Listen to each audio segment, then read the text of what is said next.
Learning to read music is arguably one of the most important skills to master at the piano. So how do we go about this? It's a lot of information, it can feel overwhelming in the beginning.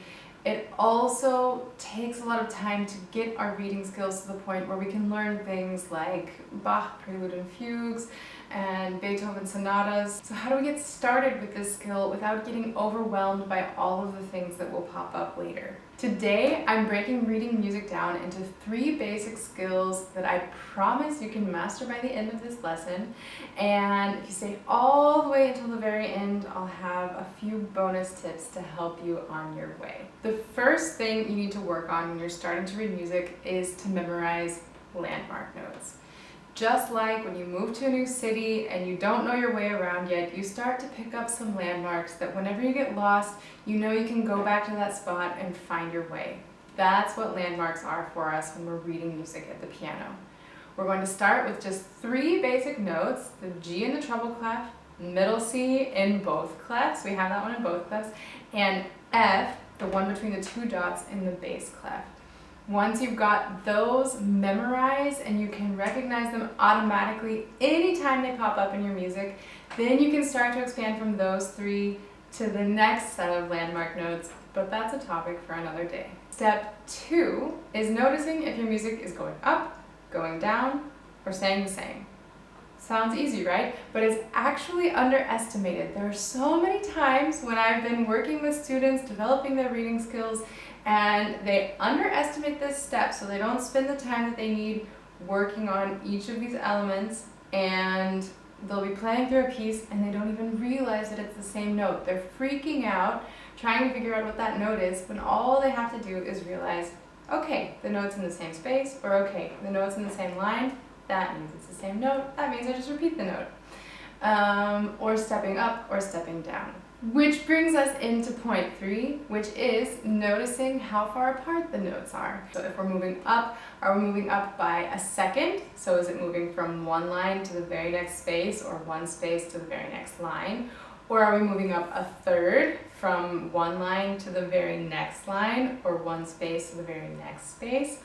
Or is it a bigger interval? And I would also suggest learning intervals really systematically. Start with seconds and thirds, those are very easy to recognize, and then from there expand into fourths and then into fifths, and then you'll start to notice the pattern of even intervals, so seconds, fourths, sixths, octaves, always move between one line and one space or vice versa, and odd intervals, so thirds, fifths, sevenths, the occasional ninth, will be moving from one line to another line or from one space to another space.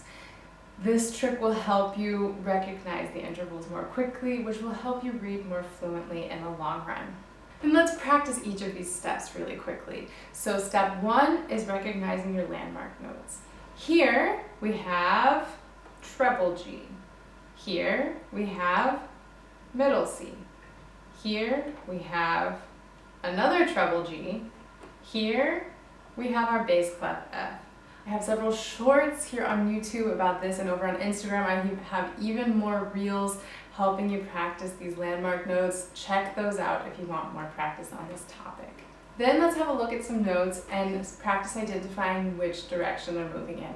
We're not worried about how far apart they are at the moment right now. We're just trying to recognize, are we moving up, are we moving down, or are we staying the same?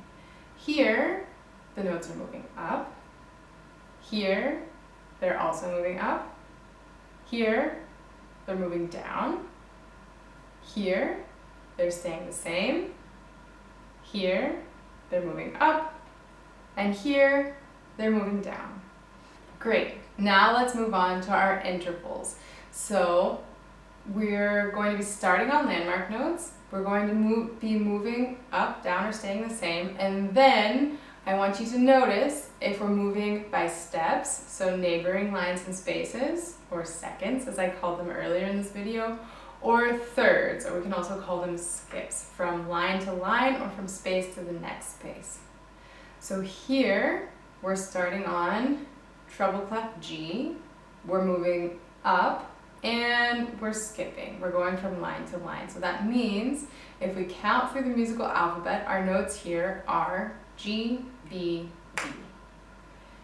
Here, we're on middle C, we're going down, we're in the bass clef, and we're stepping. We have 4 notes and each one is moving down by a second. That means our notes are C, B, A, G. Here, we're starting on C in the treble clef, we're moving upwards and we're skipping. We're again going from line to line. And we again have 4 notes, which means that we're starting on our middle C, we're skipping up to E, from there we're skipping up to G, and from there we're skipping up to B. Here, we're starting on our bass clef F, and our notes are repeating, so we just have F, F, F, F. How did that go? How did that feel? If you manage all of those 3 steps, that's really all there is to reading music. Are there more steps that you will learn later on? Yes. Do you need to worry about those yet? No. Please, don't try to bite off more than you can chew when you're starting with reading music. I have prepared a sight reading booklet for you. It has sight reading material for 2 whole weeks, so you have a page for every day of the week, and it's going to walk you step by step through these first landmark notes that we learned, recognizing are we going up, down, or staying the same, and thinking about the intervals. And these are just going to gradually get more and more difficult, but very gradually. This is going to help you really master these 3 basic skills, and once you've worked through those 2 weeks of material, come back here and we'll talk through some more steps that can help you improve your reading skills and take them again to the next level.